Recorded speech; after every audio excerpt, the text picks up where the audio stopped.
Hi friends, എൻ്റെ പേര് Meera. Study smart ഇംഗ്ലീഷിന്റെ 40 ഡേയ്സ് ക്രാഷ് കോഴ്സിലോട്ട് എല്ലാവർക്കും സ്വാഗതം. ഇന്ന് നമ്മൾ ഡീൽ ചെയ്യുന്നത് പ്രൈമറി ഓക്സിലറി വേർബ്സിൽ ഡു ഡസ് ഡിഡ് യൂസേജ് ആണ് നോക്കാൻ പോകുന്നത്. അപ്പോൾ നമുക്കിനി സമയം കളയേണ്ട, ക്ലാസ്സിലോട്ട് പോകാം. Use of do does did English ഗ്രാമറിലെ വളരെ കൺഫ്യൂസിംഗ് ആയിട്ടുള്ള ഒരു ഏരിയയാണ് ഡു ഡസ് ഡിഡ്. ഡിഡ് അത്രക്ക് കൺഫ്യൂസിംഗ് അല്ല, ഈസി ആയിട്ട് മനസ്സിലാക്കി എടുക്കാം. പക്ഷെ ഡു ഡസ് എന്നുള്ളത് ഇതിന്റെ യൂസേജ് ആക്റ്റീവ് പാസീവ് വോയിസിലായാലും കോൺകോർഡ് പഠിക്കുമ്പോൾ, അതായത് സബ്ജക്ട് വേർബ് എഗ്രിമെന്റ് പഠിക്കുമ്പോഴായാലും നമ്മൾ റിപ്പോർട്ടഡ് സ്പീച്ച് ചെയ്യുമ്പോഴായാലും നമുക്ക് വളരെയധികം ഒരു കൺഫ്യൂഷൻ ഉണ്ടാക്കുന്ന ഒരു ഏരിയ തന്നെയാണ്. അപ്പോൾ ചെറിയ കാര്യമാണെങ്കിൽ പോലും ഈ കാര്യം അറിഞ്ഞു കഴിഞ്ഞാൽ നമുക്ക് വലിയ വലിയ തെറ്റുകളിൽ നിന്നും രക്ഷപ്പെടാൻ സാധിക്കുന്നതാണ്.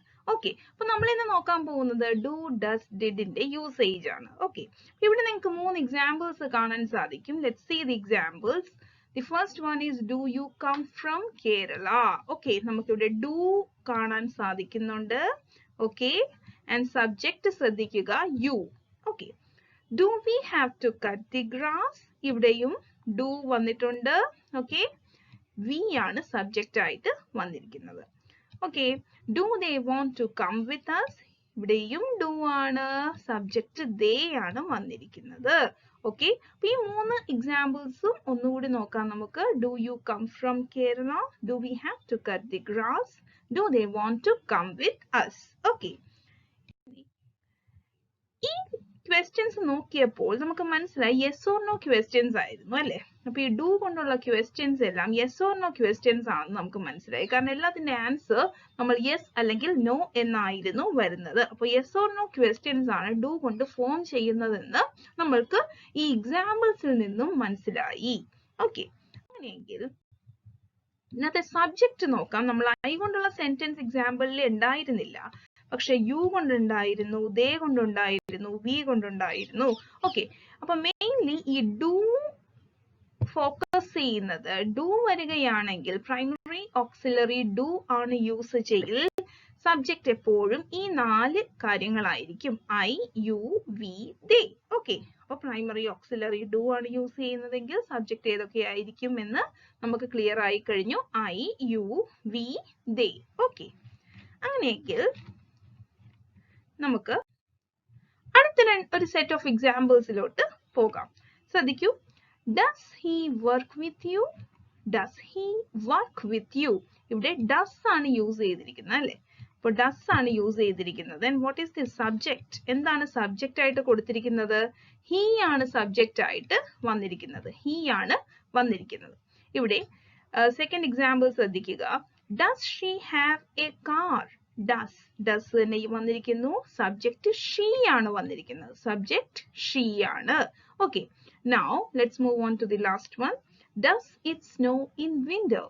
Does it snow in winter? And what is the subject here? ഇവിടെ it ആണ് വന്നിരിക്കുന്നത്. ഓക്കെ, അപ്പോ ഫസ്റ്റ് സെന്റൻസിൽ does he work with you subject he ആയിരുന്നു. സെക്കൻഡ് സെന്റൻസിൽ ഡസിന്റെ കൂടെ വന്ന സബ്ജക്ട് ഷീ ആയിരുന്നു. And in the third sentence you can see the subject is it. Okay, അപ്പൊ it ആണ് തേർഡ് സെന്റൻസിൽ വന്നിരിക്കുന്നത്. അങ്ങനെയെങ്കിൽ നമുക്ക് എന്താണ് മനസ്സിലായത് നമുക്ക് അടുത്ത സൈഡിൽ നോക്കാം. He, she, it. Okay, he, she, it subject ആയിട്ട് എപ്പോഴാണ് വരിക? പ്രൈമറി ഓക്സിലറി ഡസ് ആണെങ്കിൽ ഹി, ഷീ, ഇറ്റ് ഒക്കെ ആയിരിക്കും സബ്ജക്റ്റ് ആയിട്ട് വരിക.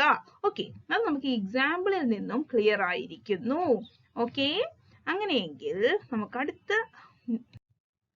നോക്കാം. കൂടാതെ എസ് ഓർ നോ ക്വസ്റ്റ്യൻ ആണെന്ന് നമുക്ക് മനസ്സിലായിരുന്നു. അപ്പൊ ഡു ആയാലും ഡസ് ആയാലും ഫോം ചെയ്യുന്ന ക്വസ്റ്റ്യൻ എന്തായിരിക്കും? എസ് ഓർ നോ ക്വസ്റ്റ്യൻ ആയിരിക്കും. ഓക്കെ, ഇനി സബ്ജക്റ്റിനാണ് ഡിഫറൻസ് വന്നിരിക്കുന്നത്. ഓക്കെ, ഒന്നില് ഹി, ഷീ, ഇറ്റ് യൂസ് ചെയ്യുന്നു, ഒന്നില് I, you, we, they use ചെയ്യുന്നു. ഓക്കെ, ആ ഡിഫറൻസ് നിങ്ങൾക്ക് നന്നായിട്ട് മനസ്സിലായി എന്ന് വിചാരിക്കുന്നു. ഇനി നോക്കുക, വളരെ ഇമ്പോർട്ടന്റ് ആയിട്ടുള്ള ഏരിയയിലോട്ട് നമ്മൾ എത്തിക്കഴിഞ്ഞിരിക്കുന്നു. അതായത് ഡു ഡസിന്റെ യൂസേജിലെ കൺഫ്യൂഷൻ ഇവിടെയാണ് നിലനിൽക്കുന്നത്. അതായത് എപ്പോഴും നമ്മളെ കൺഫ്യൂസ് ചെയ്യുന്നത്, അതായത് വേർബ്സ്, സിംഗുലർ വേർബ്സ് ഒക്കെ, സിംഗുലർ വേർബ്, പ്ലൂറൽ വേർബ് ഒക്കെ ഫോം ചെയ്യാൻ വേണ്ടിയിട്ട് ആ കൺഫ്യൂഷൻ നിലനിൽക്കുന്ന ഏരിയയിലോട്ട് നമ്മൾ എത്തിച്ചേർന്നിരിക്കുന്നു. അപ്പൊ ഡു നമ്മൾ യൂസ് ചെയ്യുന്നത് എവിടെയാണ്? പ്ലൂറൽ നൗൺസിന്റെ കൂടെയാണ്. Okay, plural nouns. അപ്പൊ നമ്മളുടെ മോസ്റ്റ്ലി നമ്മൾ ഈ സിംഗുലർ പ്ലൂറൽ പഠിക്കുമ്പോൾ SES ചേർക്കുന്നത് പ്ലൂറൽ ഫോമിന്റെ കൂടെ ആയിരിക്കും. അത് നൗണിന്റെ കാര്യത്തിലാണ്. വെർബിന്റെ കാര്യത്തിൽ വരുമ്പോൾ അത് ശരിക്കും ഓപ്പോസിറ്റ് ആണ്. ഓക്കെ, അത് നമ്മൾ മനസ്സിലാക്കിയിരിക്കണം. അപ്പോൾ ഡു എന്ന് പറയുമ്പോൾ പ്ലൂറൽ ആണ്. ഡു പ്ലൂറലിന്റെ കൂടെ, അതായത് പ്ലൂറൽ നൗണിന്റെ കൂടെയാണ് ചേർക്കുന്നത്. ഡു ഒരു പ്ലൂറൽ വെർബ് ആണ്. ഡു പ്ലൂറൽ ആണ്, ഓർത്ത് വെച്ചേക്കുക. ഓക്കെ, ഇനി അടുത്തത് ഡസ് ആണ്. ഡസ് നമ്മൾ ES ഉള്ളത് കാരണം ചിലപ്പോൾ പ്ലൂറൽ ആണെന്ന് വിചാരിച്ചേക്കാം, പക്ഷെ ഇത് വെർബ് ആണ്. വെർബിന്റെ കേസിൽ നൗണിനെ പോലെയല്ല, ഓപ്പോസിറ്റ് ആയിട്ടാണ്. ES ചേർന്ന് കഴിഞ്ഞാൽ അത് സിംഗുലർ, അല്ലെങ്കിൽ S ചേർന്ന് കഴിഞ്ഞാൽ അത് സിംഗുലർ ആയിരിക്കും. ഓക്കെ, അപ്പോൾ ഇവിടെ ഡസ് എന്താണ്? ഒരു സിംഗുലർ നൗണിന്റെ കൂടെയാണ് എന്ത് യൂസ് ചെയ്യുന്നത്? ഡസ് യൂസ് ചെയ്യുന്നത്. ക്ലിയർ ആയി എന്ന് വിചാരിക്കുന്നു. ഇനി ഈ ഡു ഡസിനെയും ബേസ് ചെയ്തിട്ട് വളരെ ഇമ്പോർട്ടന്റ് ആയിട്ടുള്ള വേറൊരു കാര്യം, നമ്മൾ സെന്റൻസ് പഠിച്ചിരുന്നു. ഇമ്പറേറ്റീവ് സെന്റൻസ് നമുക്കറിയാം, കമാൻഡ്, ഓർഡർ, അതിന്റെയൊക്കെ കൂടെ യൂസ് ചെയ്യുന്നതാണ് ഇമ്പറേറ്റീവ് സെന്റൻസ്. അപ്പോൾ ഈ do is used to form imperative sentence. Imperative sentence form ചെയ്യാൻ നമ്മൾ ഡു യൂസ് ചെയ്യും. പക്ഷെ ഡസ് എന്തിന്റെ കൂടെ യൂസ് ചെയ്യാറില്ല? ഇമ്പറേറ്റീവ് സെന്റൻസിന്റെ കൂടെ എന്ത് യൂസ് ചെയ്യാറില്ല? ഡസ് യൂസ് ചെയ്യാറില്ല. കൂടുതലായിട്ട് യൂസ് ചെയ്യുന്നത് ഡു ആണ്. ഓക്കെ, അതൊന്ന് മനസ്സിലാക്കി വെച്ചേക്കുക. അപ്പൊ നമുക്ക് രണ്ട് എക്സാമ്പിൾസും ഇതിനെ ബേസ് ചെയ്ത് നോക്കാം. Don't open the door. Don't open the door. കണ്ടോ, ഇതെന്താണ്? ഒരു ഇമ്പറേറ്റീവ് സെന്റൻസ് ആണ് അല്ലെ? ഒരു കമാൻഡ് ആണ് കൊടുക്കുന്നത്. Do your work. ഇവിടെയും നമ്മൾ എന്ത് ചെയ്തു? ഞാൻ ഡസ് ആണോ യൂസ് ചെയ്തേ? അല്ല, കാരണം ഇത് ഇമ്പറേറ്റീവ് സെന്റൻസ് ആണ്. ഇമ്പറേറ്റീവ് സെന്റൻസിൽ എന്ത് യൂസ് ചെയ്യാറില്ല? ഡസ് യൂസ് ചെയ്യാറില്ല. ഓക്കെ, ക്ലിയർ ആയി എന്ന് വിചാരിക്കുന്നു. അടുത്തത് നോക്കുക. Does she go out for a walk. Does she go out for a walk. ഇതൊരു ഇന്ററോഗേറ്റീവ് സെന്റൻസ് ആണ് അല്ലെ? ഒരു yes or no type question ആണ്. Does it work properly. ഇതും ഒരു ഇന്ററോഗേറ്റീവ് ക്വസ്റ്റ്യൻ ആണ്. ഇമ്പറേറ്റീവ് അല്ല, ഒരു കമാൻഡ് അല്ല, ഒരു ഓർഡർ അല്ല. അപ്പോൾ എന്ത് മനസ്സിലായി നമുക്ക്? ഡു ഇമ്പറേറ്റീവിന്റെ കൂടെ യൂസ് ചെയ്യുന്നു, ഡസ് യൂസ് ചെയ്യാറില്ല എന്ന് നമുക്ക് മനസ്സിലായി കഴിഞ്ഞു.